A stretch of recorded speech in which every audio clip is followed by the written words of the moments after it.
evening and welcome to tonight's Undaunted, bringing to the news on church stories. I am Oyi Okpala. Let's begin.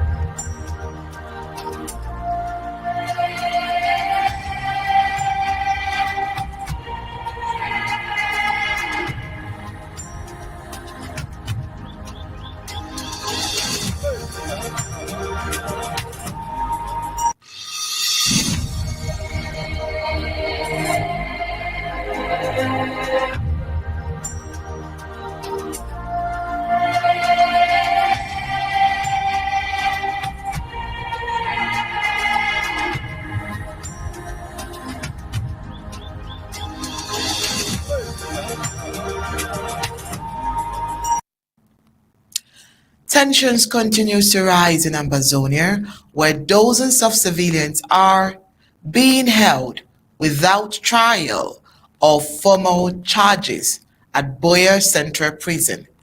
According to local activists and human rights observers, the detentions are part of an intensified crackdown on individuals suspected of sympathizing with the Ambazonian independence movement. Many of these arrested were picked up without proper investigations, often targeted simply for expressing dissent or being in the wrong place at the wrong time. Conditions inside the prisons have been described as dead, with overcrowding, limited access to healthcare, and inadequate legal support becoming the norm. Some detainees have remained behind bars for months or even years without appearing before a judge.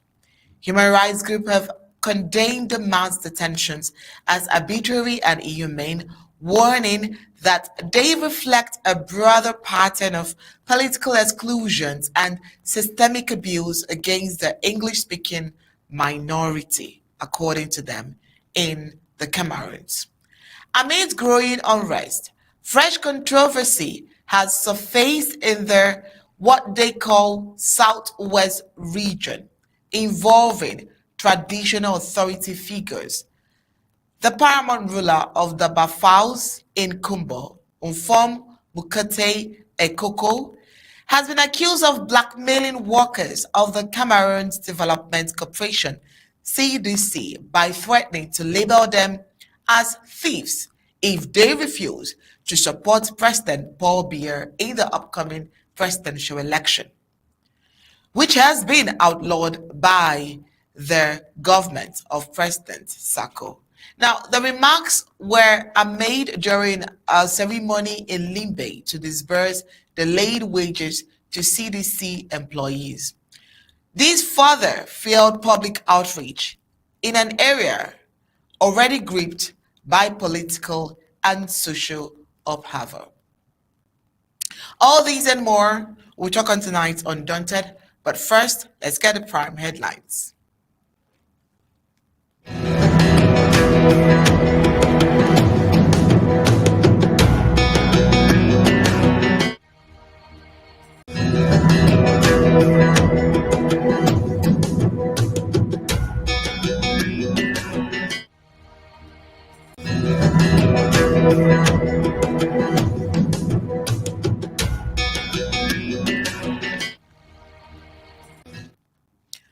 Widespread arrest and poor prison conditions sparks outcry in Ambazonia ahead of election.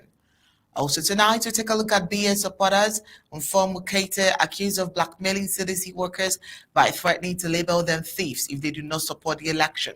French Cameroon government distributes 94 vehicles to local administrators ahead of election. Also tonight, octogenarian Paul Biya's public outing after 7 years in Marwa on the 7th of October shows a scenario of rejection. On the African scene, Burkina Faso accuses NGO workers of espionage and treason. Meanwhile, India launches real-time foreign currency settlement system at Gift City. Now let's get the news in full briefings.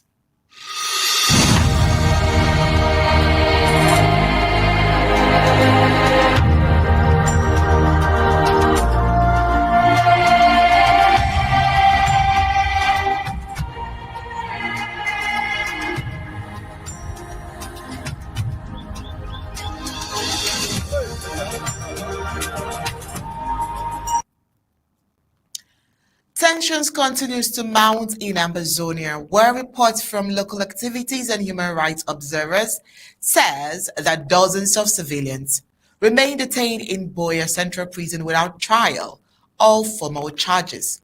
These mass arrests, often carried out without proper investigations, are part of a wider crackdown on those suspected of sympathizing with the Ambazonian independence movement.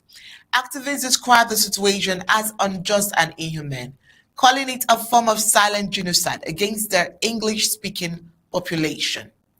The prison conditions are there, with detainees reportedly suffering from overcrowding, inadequate healthcare, and limited access to legal counsel.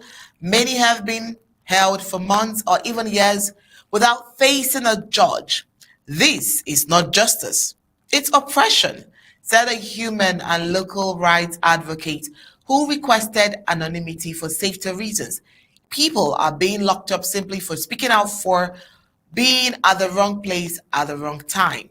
These arbitrary detentions have fueled growing anger among Ambazonians who view the state's actions as part of a larger campaign of marginalization and political exclusion. Beyond the prison, the walls, residents in Ambazonia continue to endure poor infrastructure, rampant unemployment, and limited access to public services. Bad roads, erratic electricity, and underfunded schools are common grievances. Many citizens argue that these conditions are the result of decades of systemic neglect by central government in Yaoundé. The Francophone leadership has never seen Ambazonia as equal partners in the country. This was said by a community organizer in Bamenda, I beg your pardon. They want Ambazonia and they want Ambazonia resources, but they do not want our voice, he continued. As French Cameroon prepares for national election this Saturday, Ambazonian leaders and civil society groups are calling for a complete and total boycott. They have said that participating in the elections only legitimizes a system that has consistently denied them basic rights and self-determination. They went on to say that their votes do not count. The outcome is already decided by the regime in power. Well, until justice is served, until the arrest stop, and until Ambazonians are treated with dignity, we reject these elections and reaffirm the right to reclaim our territory. This was said by a local organizer. For all we know, the situation remains volatile. And with the election looming, the call for non-participation is gaining traction among the local population. Many believe that true change cannot come from the ballot box until a system they consider illegitimate, but through a renewed push for international recognition and an end to what they describe as occupation. Well, of course, I'm not alone on tonight, Undaunted. I've got Barrister team based here in the house. Barrister, good evening. Good to see you. How are you? Thank you for having me once more. I'm great. All right, tonight we're starting with the so much arrest happening in Buea. It's been recorded that people are picked up on a regular basis without any form of charges. People are just picked up once they look like they're supporting the Ambazonia movement. They are being picked up, and we hear that the Buea Central Prison has been filled up, but humans are being jam-packed into the prison like their lives do not matter. I'm very sure that you've heard of these arbitrary arrests, but recently it has become the order of the day, and it is time that we brought it here on our news decks for proper accountability to take place. What would you have to say, Barrister? Well, there's so much in legal confusion and administrative definition of what is going on there.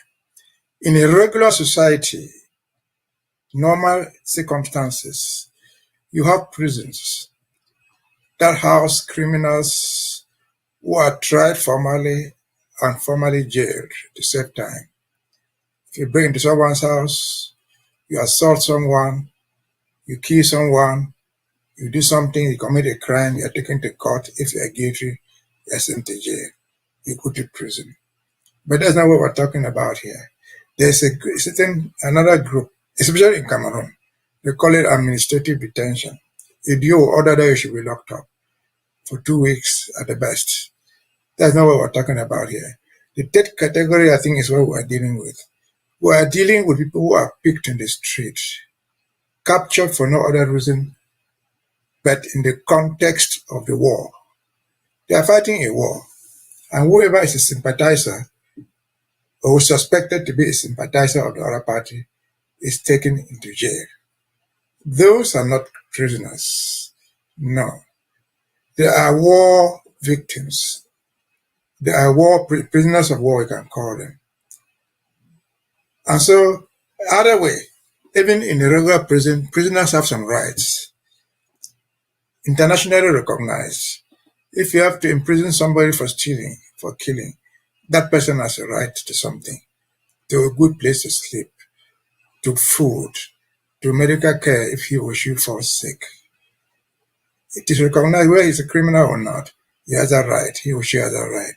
Then in the context of war, what we're talking about now is there are war criminals, there are war victims, there are prisoners of war captured in the context of the war. They are not supposed to be lying somewhere with the common law criminals, with the people who have been sentenced to jail for killing, for raping, or for doing a similar common law act. You picture me in the street because I don't agree with you, that person is not charged. He's just a person being held for his opinion. Just being held because the war will end sooner or later. And often, as soon as that war ends, the people are released. That might be one of the conditions. They are ordinary people. So why let them through this? In simple terms, that is torture. They are not even arrested. They are kidnapped in the streets and taken to some dungeons and tortured because what they are going through, lying on the bare floor, having no place even to sleep on, is torture. It's human rights violations. Can this be prosecuted? It should be prosecuted. Those people have a right to, and the law protects them. They are not supposed to go through that. They are being tortured for their political opinion. Therefore, they are war victims. They are prisoners of war. War is regulated. Detentions are regulated, and so on and so forth. And so what they are doing there is criminal. It's a violation of their rights. It's a violation of international law, torturing people for their opinions, which is an extent of what they are fighting. Shooting you down because you call yourself Amba, just like that. Or because you sell food to some people, the freedom fighters, is against the law. It is an international crime to be prosecuted under the ICC. It's prosecutable there. And so Cameroon has just become a lawless community. I'm not even dealing with the normal prisoners who in their own rights have nothing there. They don't even have water to drink, food. But we're dealing with the prisoners we're talking about in Buea, in Bamenda, or those who were captured in Bamenda, Buea, and taken to Yaoundé. They are war prisoners. They are war captives. What have they done? If you went, for example, to Kondingi and found a Sisiku with an Araten lying down there, what is their crime? For having an opinion different from the government of Yaoundé. Should they go through that? No. Most political prisoners are the high caliber. They are educated gentlemen. They are people with honor. Now the next day they will become heads of state. They could. What happened to Mandela? He was taken to jail. He came out of prison as a head of state. And so they are treated very differently. They are supposed to. So too are their sympathizers. Because political opinion varies with time. What you disagree with today, tomorrow you agree with it. Those who sentenced, for example, arrested, for example, people in South Africa for their opinion about apartheid. The next day apartheid was over, those guys they got the government. And so what would we do? Would they turn around and catch every white man who jail them and torture them like that? No, that's not allowed. What is going on there is criminal. It's an outlaw regime. The regime is completely outlaw. I don't know where they know this, but they do know them. But why are they doing them? Because they want to torture you to submission. That's just all. If tomorrow they release those gentlemen or these people there lying down on the floor, what will be their reaction? They will go back to their pigeonholes and lie there and vow never to come out to talk about Ambazonia anymore, if that's the reason. And vow never to buy an Ambazonia t-shirt because it's sold in the open market. And so it's torture, it's intolerable, it's unacceptable, it's punishable, and those perpetrating those acts should be held accountable sooner rather than later. Over to you. Thank you so much. I do agree with you that those who are responsible should be held accountable sooner or later. But it seems like the election period is coming with a whole lot of different black mailing. And so this report is taking us to Kumba, where the Paramount ruler, Mukete Ekoko, has been accused of blackmailing workers of the Cameroon Development Corporation by threatening to label them thieves if they fail to vote for President Paul Biya in the upcoming outlawed presidential election.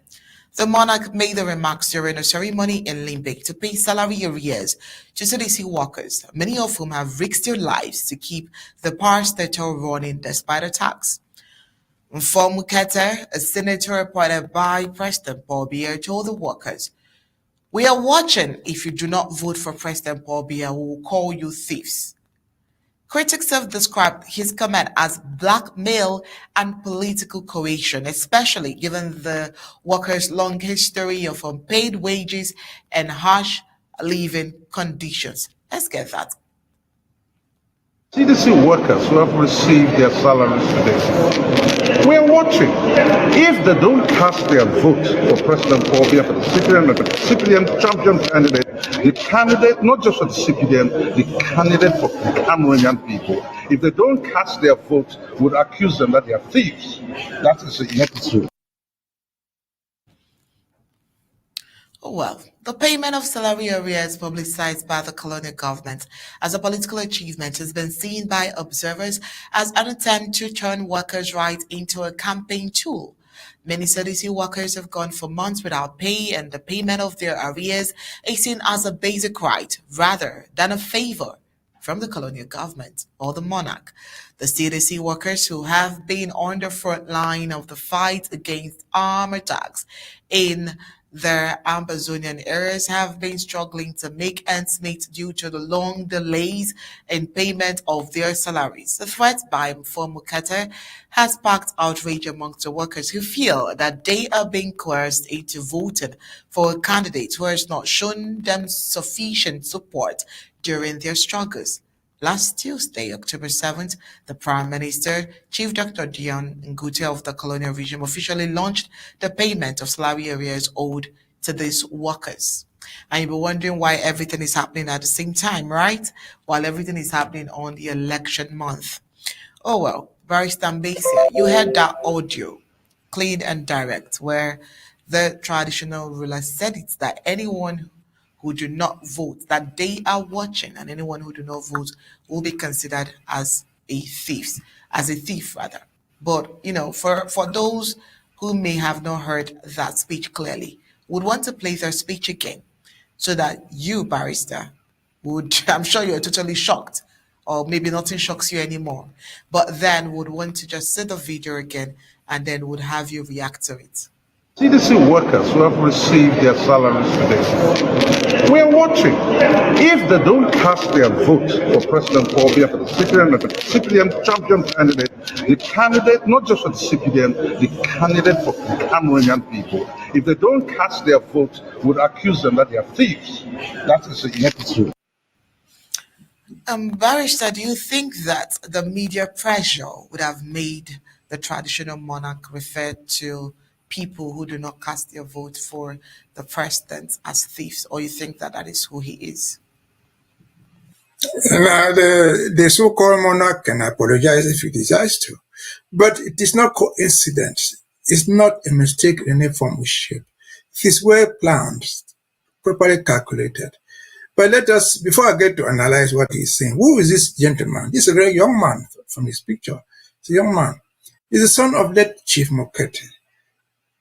A story studied abroad. He backs university degrees from abroad. How did he get money to be sponsored abroad?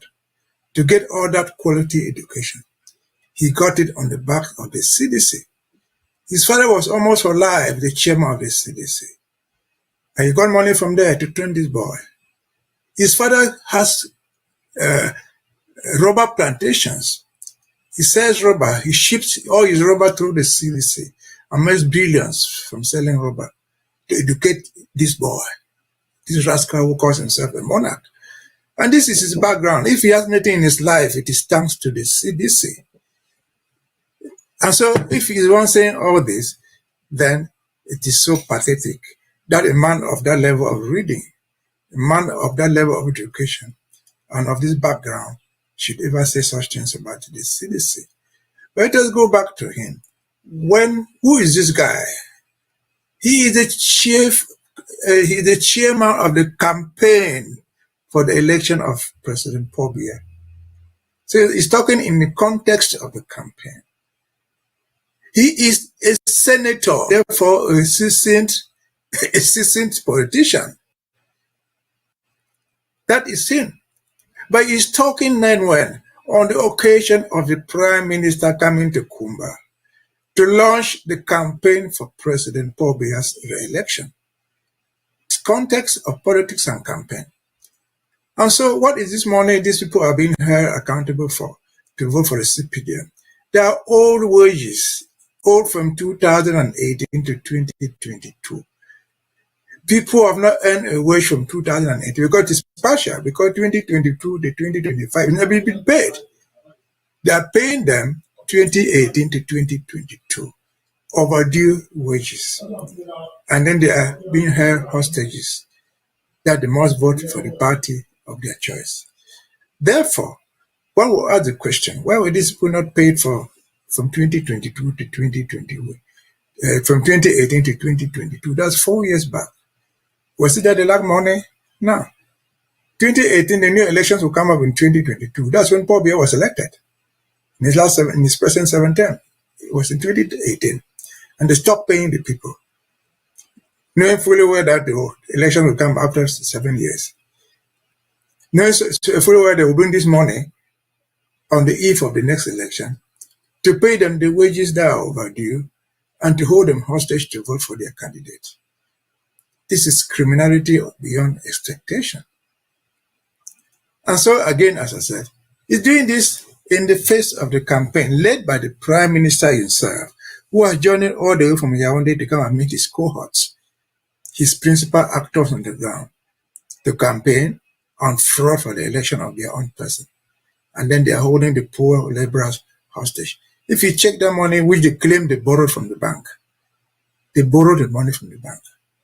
Why on earth will CDC have their salary borrowed from the bank when they work in plantations which crops are sold daily?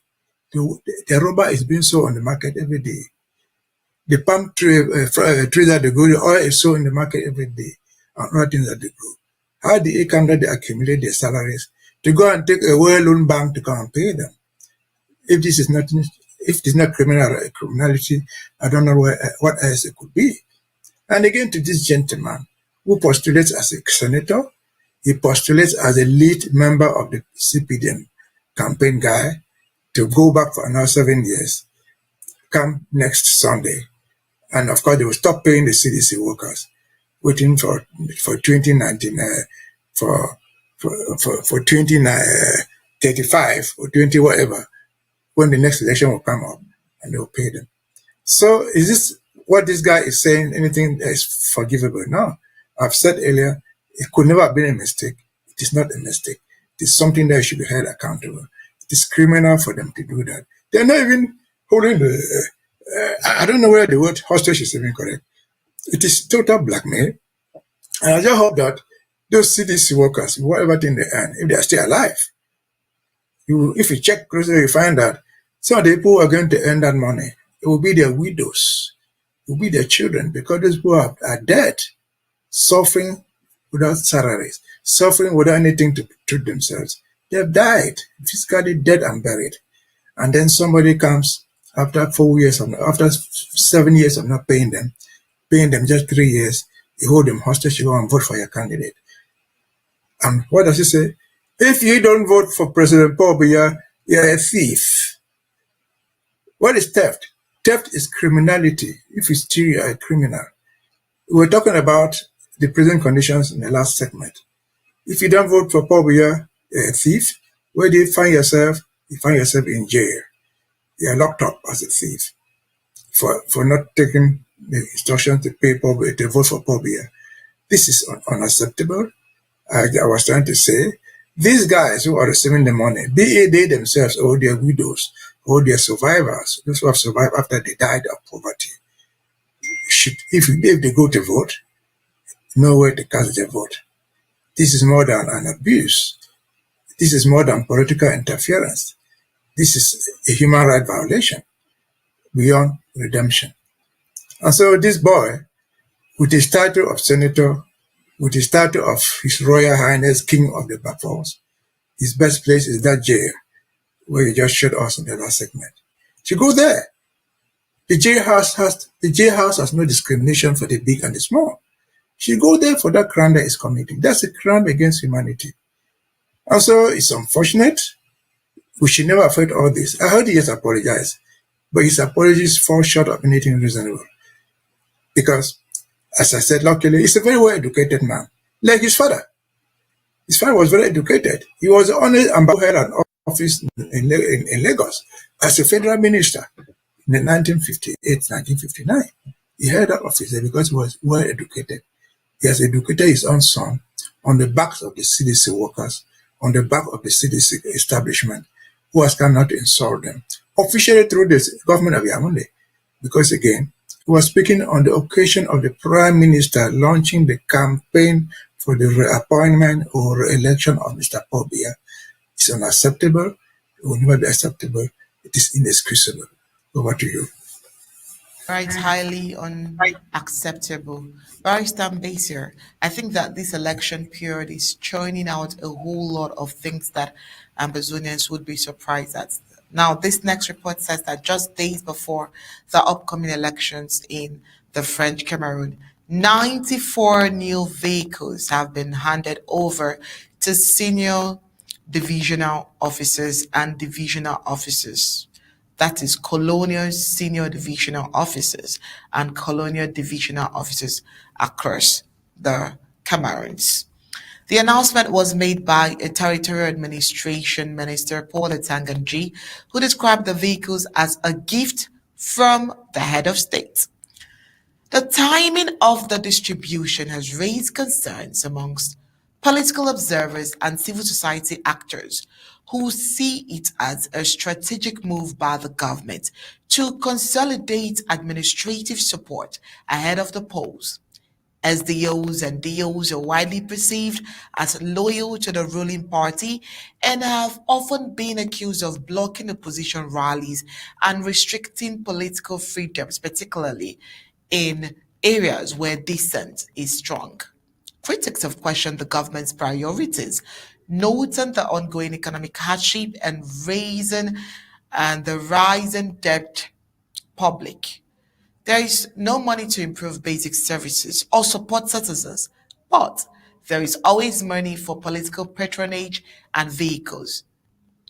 With Cameroon's rising debt levels and reports of financial strain, the gesture is being viewed by many as an attempt to secure loyalty and electoral results through administrative influence rather than genuine democratic engagement.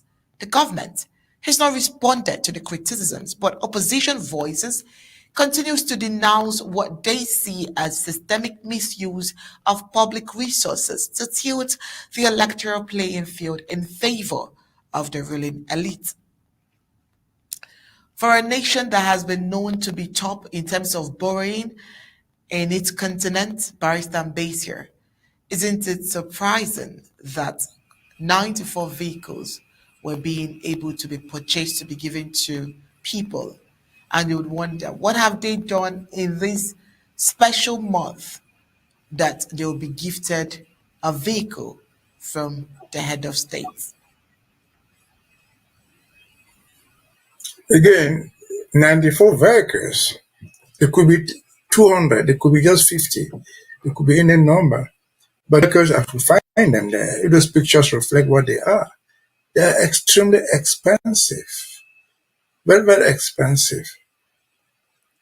And if you put all that together, again, back to the context, this is a context a few days to presidential elections. Are these things, these gifts, call it gift, anything different from a political campaign? It's a pure political campaign. And the question you ask is administration part of the CPDM party? Is it an administration for the people or an administration for the party, which is campaigning to have its candidate re-elected? It's unfortunate that it is happening right there. And so again, you ask yourself, we have seen throughout this campaign period, we have had the opportunity to see this nature of roads anywhere in so-called Cameroon, anywhere, be it in Lekok, be it in Dian, be it in Samelima, the roads are not there. And so what are these vehicles going to serve? Does the country need vehicles first, or they need roads, good roads first? And above all, if the story also is true, you hear them calling it a presidential gift. Is this money from the president's personal account? Certainly not. It is money from the treasury, possibly a loan to be paid by you and me. And how does that become a personal gift of the president to campaign for his own re-elections? Absolutely not acceptable. It is a deceit of the people. It's an oppression of the majority by the minority. If anything was to be held accountable, those people who are doing this thing should be held accountable officially in court. They should be held to pay for all those things. The administration is not Paul Biya's administration. It is called Cameroon's administration. They are ministered as Jews by their own text. Not for Paul Biya. If they are signing a document for you there, which is their main role, they're not signing it because you're Paul Biya, no. They're signing it because somebody is demanding a service. And so to title this a gift from the president is the most unfortunate thing that you can find anywhere. Again, this is gone too much. This is just unacceptable. This is theft of the people's money. Where is the money coming from? We have heard all this. We often with the CDC. Money is taken from abroad. Loans taken to buy cars to campaign for the president.